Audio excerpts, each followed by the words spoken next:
No dia 7 de abril, quando Dom Pedro abdicou, estava se concretizando o ideal político da aristocracia brasileira de tomar o poder. Assim, pode-se dizer que a abdicação foi a confirmação da independência, porque a aristocracia não vinha aceitando o autoritarismo do imperador. Como o príncipe herdeiro tinha apenas 5 anos na época, pela Constituição, uma regência deveria governar o país até que ele completasse a maioridade. Mais tarde, seria providenciada uma emenda constitucional, que ficou conhecida como golpe da maioridade. Esse período regencial foi caracterizado por uma intensa agitação política e revoltas provinciais. Muito bem, minha gente, e hoje nós vamos falar sobre o período regencial da história do Brasil. Período regencial que vai de 1831, da abdicação de Dom Pedro I, até o golpe da maioridade, até 1840. Um período turbulento, um período terrível, um período confuso, um período agitado. Agitações de todos os tipos, políticas, militares, sociais. E olha, meus amigos, por que tudo isso? Porque, na verdade, a abdicação não solucionou a crise que o país já conhecia. E para o povo, diz o Teófilo Otoni, que você vai conhecer. Aí, Teófilo Otoni. Ele disse que para o povo, a abdicação foi uma journée de dupes. Você sabe o que é isso? É uma jornada dos enganados, dos bobos. O povo foi, na verdade, enganado pela elite. E por quê? Exatamente porque as promessas feitas anteriormente não foram cumpridas. Daí as rebeliões populares.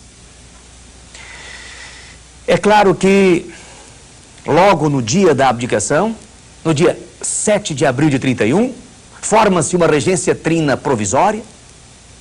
Depois, uma regência trina permanente. E eu me lembro que nessa regência trina permanente, além do pai do Caxias, Francisco de Lima e Silva, do deputado Braulio Muniz, uma figura importante, a do deputado Costa Carvalho. Costa Carvalho, um dos membros da regência trina permanente. É claro que a situação está confusa.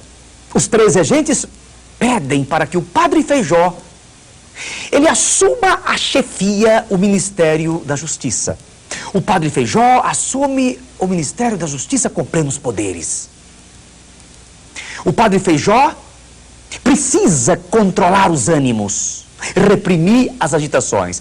Nasce a Guarda Nacional, dia 18 de agosto de 1831. Para reprimir com violência as manifestações populares, políticas e militares.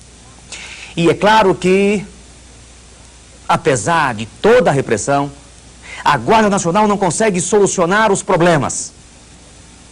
E é claro que o Feijó acaba sendo demitido, depois de uma tentativa de golpe. As agitações crescem. Os regentes pedem ao parlamento que aprove alguma coisa. Que aprove alguma coisa. E não deu outra. Primeiro foi o Código do Processo Criminal em 1832. Em 1834, a reforma da Constituição. O ato adicional. Veja lá, o ato adicional. O ato adicional de 1834, como você está vendo aqui, criou, entre outras coisas, as Assembleias Legislativas Provinciais. Meus amigos, agora cada província brasileira terá uma Assembleia Legislativa. E, portanto, poderá fazer suas próprias leis. É uma medida descentralizadora. Por que isso? Porque até então o Império era hipercentralizado. A luta é entre centralismo e localismo, entre centralismo e federalismo, entre centralização e descentralização. O mesmo ato adicional dizia que, no lugar de 3 regentes, o país teria um só, regente único. E o primeiro regente único do Império foi justamente o ex-ministro da Justiça, da Trina Permanente, o padre Feijó. Vejam. Vejam. Regente Feijó. O Regente Feijó, este homem, assume a chefia do governo.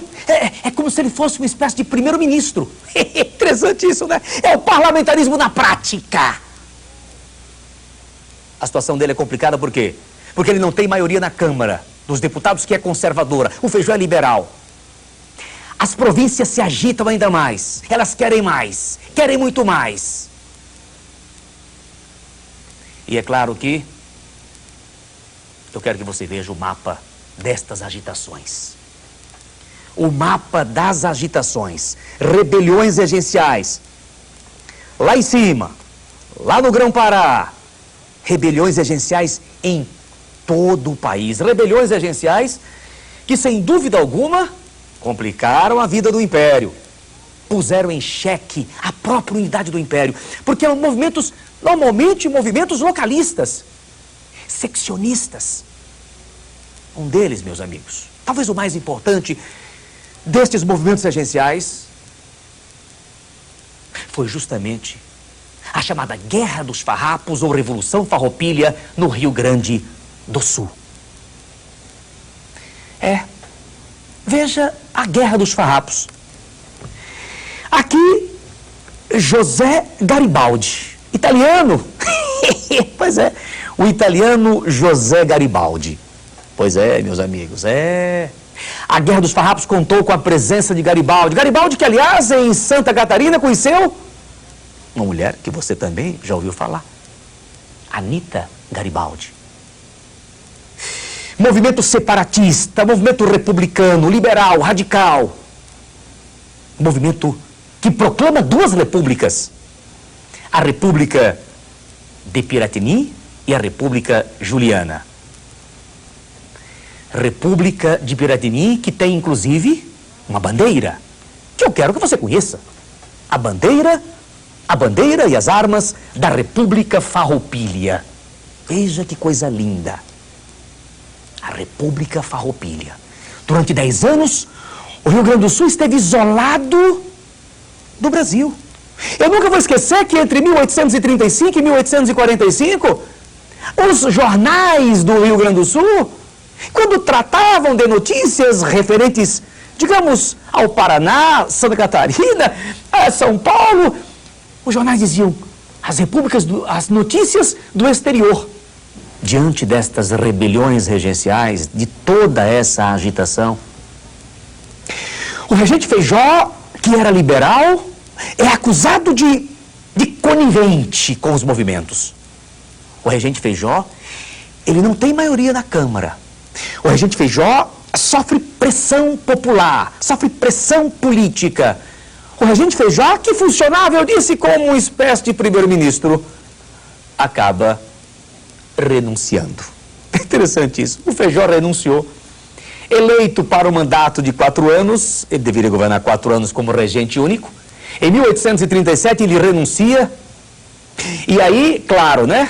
Os conservadores conseguem eleger um novo regente. O regente Araújo Lima, conservador, reacionário, regressista, um homem ferrenho, um sujeito que assume a chefia do governo como regente único, procurando, inclusive, neutralizar a tal da tendência descentralizadora do período anterior. A gente pode dizer que aí começa o regresso conservador com o Araújo Lima. Evidente que, ainda no governo do Araújo Lima, o ato adicional de tendência nitidamente liberal foi praticamente revogado, anulado. Aquela autonomia das províncias foi neutralizada, mas o país continua agitado. Continua agitado e os liberais, que nascem nessa época, estão fora do poder. Então, os liberais o que fazem? Simplesmente eles se organizam no parlamento, se organizam na rua e começam a dizer que era necessário um imperador para salvar o império. Somente o imperador salvaria o império do Brasil, manteria a unidade nacional. Nesse momento começa no país inteiro a campanha pela maioridade. É a campanha da maioridade, campanha essa, que sem dúvida foi coordenada pelos liberais, mas que de uma certa forma interessava aos conservadores, apesar de estarem no poder. Meus amigos, o resultado dessa campanha foi o golpe da maioridade de 23 de julho de 1840. Um golpe que pôs fim ao período regencial e, evidentemente, deu início ao longo reinado de Dom Pedro II. Mas antes disso, vamos ver o nosso resuminho sobre período regencial. Centralismo versus federalismo, o ato adicional de 1834, as rebeliões regenciais nas províncias, o golpe da maioridade. E com isso, minha gente, fechamos o período regencial. Até mais.